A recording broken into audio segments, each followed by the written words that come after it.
Assalamualaikum warahmatullahi wabarakatuh. Alhamdulillah, apa kabar semuanya? Mudah-mudahan pada sehat, afiat, panjang umur. Amin ya rabbal alamin. Nah teman-teman, sekarang saya lagi ada di dalam mobil nih.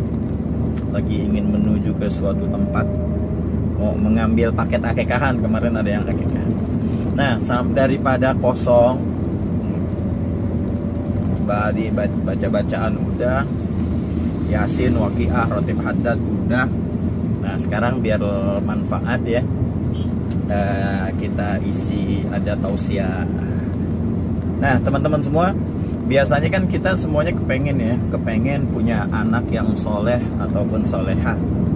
Kita rata-rata kepengen anak kita itu mempunyai akhlak yang bagus, ilmu agama yang baik. Nah ini saya punya tips dari baginda Muhammad Sallallahu Alaihi Wasallam langsung, dari baginda Rasul langsung. Baginda Rasulullah Sallallahu Alaihi Wasallam pernah bersabda bahwa alimu auladakum thalatha khisal, ajarilah anakmu tentang 3 perkara. Yang pertama, hubba nabiyikum, ajari anak-anak kalian itu bagaimana mencintai Nabi besar Muhammad Sallallahu Alaihi Wasallam. Bagaimana anak-anak kita itu mencintai baginda Muhammad Sallallahu Alaihi Wasallam. Dengan cara apa? Dengan cara kita senantiasa memberikan contoh-contoh yang telah ditauladani oleh baginda Rasul. Contoh, misalnya begini, nak, nanti kalau misalnya makan pakai tangan kanan ya nak, gitu. Kenapa pakai tangan kanan? Karena Rasulullah Shallallahu Alaihi Wasallam mencintai sesuatu yang dimulai dengan yang kanan. Jadi kita mencontohkannya seperti itu dengan bilang bahwa oh Rasulullah cinta dengan orang yang makan pakai tangan kanan. Kayak contoh, nak, kalau minum duduk ya nak ya, jangan berdiri. Kenapa ibu? Kenapa ayah? Karena Rasulullah Shallallahu Alaihi Wasallam ketika beliau minum, beliau duduk ataupun jongkok. Begitupun seterusnya. Nah, kalau mau pakai sepatu mulai dari yang kanan ya nak ya, dan copot pakai dari yang kiri ya nak. Kenapa? Karena baginda Rasulullah SAW cinta dengan orang yang memakai sesuatu dimulai dari yang kanan, dan ketika ingin melepas memulai dengan sesuatu yang dari yang kiri. Begitupun selanjutnya. Kita ceritakan hikayat-hikayat tentang baginda Muhammad SAW dengan apa? Mungkin dengan menyuruh anak kita untuk mengikuti perayaan riwayat Maulid, karena di sana nanti biasanya penceramah-penceramah, para guru-guru, para ulama-ulama menceritakan tuh tentang sejarah Nabi besar Muhammad SAW dari kecil sampai Nabi besar Muhammad wafat. Nah kalau kita nggak ajari seperti itu, bagaimana mungkin anak kita ingin cinta kepada Nabi besar Muhammad SAW? Nah yang kedua, kalau kita pengen anak kita jadi anak yang soleh, kata Nabi, yang kedua, hubba ali baitih, ajari anakmu itu untuk cinta kepada keturunan-keturunannya baginda Muhammad Sallallahu Alaihi Wasallam. Nah, para ulama ada yang berbeda pendapat bahwa ali baitih di sini, ada yang mengatakan bahwa ali baitih ini khusus keturunan Nabi Muhammad Sallallahu Alaihi Wasallam. Tapi ada yang berpendapat pula bahwa ali baitih di sini adalah para pewaris-pewarisnya Nabi. Siapa pewarisnya Nabi? Yaitu para ulama. Al-ulama warathatul anbiya. Ulama itu adalah yang nerusin perjalanan para nabi-nabi. Nah, khususnya saat ini adalah bagaimana cara kita mengajarkan anak kita untuk cinta kepada ulama-ulama kita, kepada para habaib-habaib kita. Jadi, bagaimana caranya? Dengan cara betul-betul kita menghormati. Artinya ketika kita berjalan di depan seorang ustadz, seorang kiai, seorang ulama, betul-betul tata keramanya itu kita jaga. Nggak boleh ngelewatin guru kita, nggak boleh jalan di depannya mulai dengan salam, nggak boleh kita jalan angkuh, harus hormat, harus ta'zim.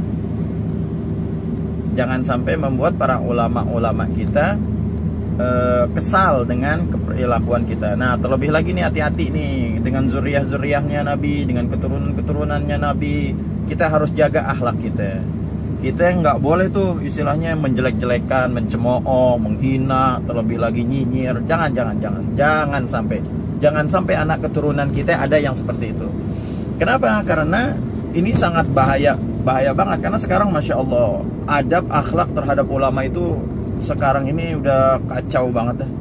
Udah kacau banget, orang udah pada nggak peduli, udah bodoh amatan. Padahal bahaya. Ini ulama di sini Masya Allah penerusnya Nabi, yang nerusin daripada khitohnya Nabi. Jangan sampai kita ada perilaku yang tidak mengenakan terhadap ulama-ulama kita. Andai kata kita tidak sependapat, ya, andai kata kita tidak sependapat, jangan kita nyinyir, jangan kita cemooh, jangan kita ngedumel di dalam mulut kita. Udah biarin. Sesalah-salahnya ulama kita itu adalah sesalah-salahnya ulama kita itu sebenar-benarnya kita, gitu ya. Jadi apalah kita ini orang yang tidak berilmu, orang yang awam, orang yang tidak paham sama sekali, maka hendaknya kita harus mengikuti daripada ulama-ulama kita. Ulama yang bagaimana? Tentunya ulama yang mengajarkan kita kepada kebaikan, kepada sunnah-sunnahnya Nabi besar Muhammad Sallallahu Alaihi Wasallam. Nah, itu yang kedua. Nah, yang ketiga, kata Nabi besar Muhammad Sallallahu Alaihi Wasallam, ajarilah anakmu itu untuk qiraat Al-Quran, untuk cinta gemar membaca Al-Quran, dan untuk mengaplikasikan daripada apa yang terkandung di dalam Al-Quran. Itu yang diajarkan oleh baginda Rasulullah Sallallahu Alaihi Wasallam. Sebab kenapa? Karena nanti di akhirat nanti, di yaumil qiyamah itu, Al-Quran itu syafi'an li ashabih. Kata Nabi, iqra'ul Quran fa innahu ya'ti yaumal qiyamah syafi'an li ashabih. Bacalah olehmu Al-Quran. Kenapa? Karena Al-Quran itu nanti akan datang kepada kita untuk membawa syafaatnya untuk orang-orang yang membaca Al-Quran. Nah, ini penting nih Al-Quran nih. Jadi jangan sampai kita punya anak, kita nggak didik anak kita untuk bisa membaca Al-Quran. Minimal bisa baca Quran. Ketika misalnya susah untuk menghafal, minimal bisa baca Quran. Jangan sampai anak kita nggak bisa baca Al-Quran. Na'udzubillah wal'iyadzubillah. Nah, mudah-mudahan 3 hal ini dapat kita terapkan di dalam mendidik anak kita, yang dianjurkan oleh baginda Muhammad SAW kalau anak kita pengen menjadi anak yang soleh dan solehah. Yang pertama tadi, ajari anak kita untuk cinta kepada nabinya, yaitu Nabi Muhammad SAW. Yang kedua, ajari anak-anak kita untuk mencintai keturunan Nabi Muhammad SAW dan mencintai para alim ulama. Nah, yang ketiga, ajari anak kita dengan membaca Al-Quranul Karim. Nah, mudah-mudahan tausiah yang singkat ini bermanfaat. Kurang lebihnya mohon maaf. Wassalamualaikum warahmatullahi wabarakatuh.